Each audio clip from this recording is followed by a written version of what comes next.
Hey everyone, welcome back to another Modern Warfare video. Today I'm going to show you how to complete the Warzone contracts as best as possible. I'm going to give you some good tips, how to complete them quickly, efficiently, and how to get as much rewards from them as possible. If you do find it useful, feel free to leave a like, it really helps me out, and consider subscribing for the latest Modern Warfare videos on my channel. But without further ado, let's get into it. So I think the first thing I'm going to do is very quickly explain what contracts are, and then I'm going to move on to the tips for each one. So contracts are in-game missions that will reward you with a bunch of different things like cash, loot, XP, intel, that kind of thing. Really useful, and they'll help you do better in games and help you on the way to getting a win. You can only have one contract active per squad at any one time. You can either then fail that contract or complete it and move on. And each time you complete a contract, it will increase your contract bonus level. And what that does is it determines the level of the loot and cash that you can earn from contracts. So the more contracts you do, the higher your bonus level and the better chance of loot. So it will always start at level 1 at the beginning of a match in Warzone, and it increases with every contract you do. It will come up every time you do a contract on the left-hand side of the HUD, just below the circle collapse timer.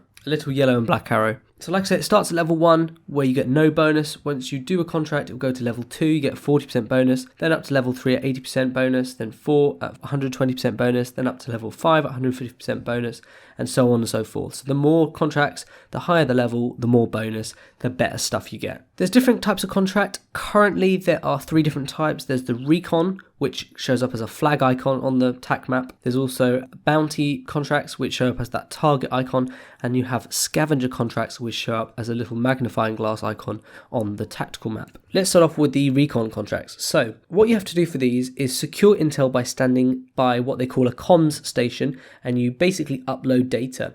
So what you have to do for this is just stand next to the box, you capture it kind of like a domination point or headquarters, something like that. You stand next to it and capture it. Take about 30 seconds or so, and it's good because it gives you a peek at the next safe zone. So once you complete it, it will tell you where the next safe zone is going to be, and it's going to do this by putting a yellow circle on your map, which will show you where the next safe zone will collapse down to. So it kind of gives you a heads up of where you need to go. The good thing is you don't just get this once. Every time you do another Recon contract, you get another circle. So if you keep doing them, you can get to the final circle, and it will tell you where you need to end up, which is really useful. So these can be very good. Now, when you're securing this zone, when you're capturing it, it will shoot a flare into the air. So as soon as you get onto that point, it will shoot a flare into the air, and it alerts enemies because of that flare. It's a very bright yellow flare. Some people might not pay too much attention to it. It just depends who you have. But I would say if you're on that, obviously beware that people know you're there. It will also come up with a little message on people's screens nearby saying that someone in the area is doing a Recon contract. So definitely be aware. Some people will know that you're doing it, but not everyone knows what it means. And I'd also say if you're not doing the Recon contract and you see a yellow flare, it means someone is doing one, so you can try and catch them off guard. If you're playing Battle Royale in solos mode, where it's just you on the team, you can secure it more quickly than if you're playing the squads. So that's just a little tip. And then also, if you are in a squad, you can get your teammates to come with you to the objective. If they help you capture it as well, it will go a lot faster, kind of like with domination flags in multiplayer. The more people on it, the faster you capture it. So if everyone gets on it, you can get it very quickly, get in, get out, and you get your rewards. So I definitely recommend getting everyone possible onto the objective. You also want to try and hide behind objects where you're trying to capture it. So for example, if you have a deployable cover shield, you can put that down, hide behind it. If there's boxes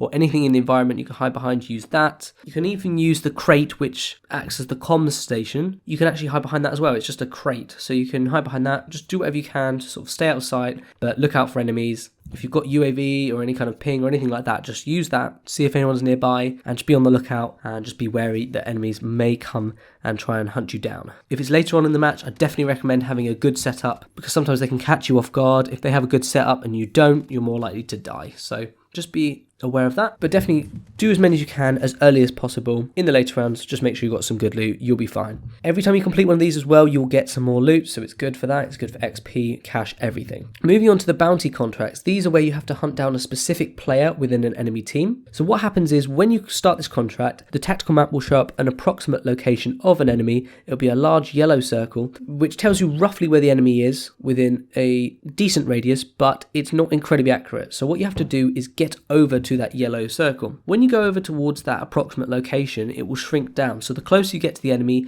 the more accurate it is and the more easier it is to find the enemy. So definitely use that to your advantage. And if they move about, the yellow circle will move as well. So just be aware that if it moves or if it gets smaller, just pay attention to where it is. Have an idea in your mind when you're going towards it of where you think the enemy could be. If there's a specific spot that a lot of people go to, it's likely they could be there. The other thing is, if you kill them quickly enough, the timer will actually extend and the bounty will then shift to another member of that squad, and you have to complete that as well. So if you do it quickly enough, it's not just one kill, you can actually get multiple kills within that squad and get you more bonus. So very good to do it as quickly as possible. It helps. But I would say, just remember that the enemy squad are also alerted that you're tracking them, because as soon as you start the contract, it will say an enemy is tracking your squad, your teammate. That squad will be told to protect whichever player is being hunted. It will only target one player at a time. It will say protect squad mate C or something, and then they'll know to try and protect them. So because of all this, I'd recommend you get your loadout and everything you might need. So for example, a few good weapons and some equipment. I'd recommend getting that before you start the contract. That way you're all ready to go. Whereas if you start the contract and then try and find loot, you have less time to do it. You only have a few minutes, and it will cut down the time you have to kill the enemy. And then also they might have time to then prepare and try and catch you off guard because you've told them you're coming. Whereas if you get everything ready beforehand, then start the contract, you can straight away go, hopefully get them off guard a little bit, and you might be more likely to win. So these are really good. You need to kill enemies obviously anyway in Warzone, and this just helps you get some more rewards when you do so. Finally, you've got the Scavenger contracts, and for these you need to open 3 specific supply boxes by going to each location on the tactical map. So what it'll do, you start the mission and then it will say go to this location here. It will show you where to go, and you have to go to that crate, open it, take the loot, go to the second crate, open that one, take the loot, and then go to the third crate, open that one, and take the loot. What I would say is, if you do these contracts, it's good because obviously it can get you a lot of different loot. It can show you where some of the supply boxes are that you might not have thought about. But the more of these missions you do, the higher chance you get of getting better weapons, better loot. And specifically within each Scavenger contract, because there's 3 supply boxes, it's always recommended to go for all 3, because the third one gives you a higher chance of better loot. If you did the first 2, you might get some alright stuff, might be great, might be awful, but once you do the third one, your chances get a bit better of getting better loot. So this could be legendary weapons, it could be better field upgrades, it could be self-revive kits, stuff that could really come in handy in Warzone, stuff like that. I'd also say, even though it says where the supply drop will be, maybe occasionally it might say, oh, it's here on the map, but you might not be able to actually see where it is. Listen out for the humming noise, because there's a specific humming noise. I'll try and play that for you now.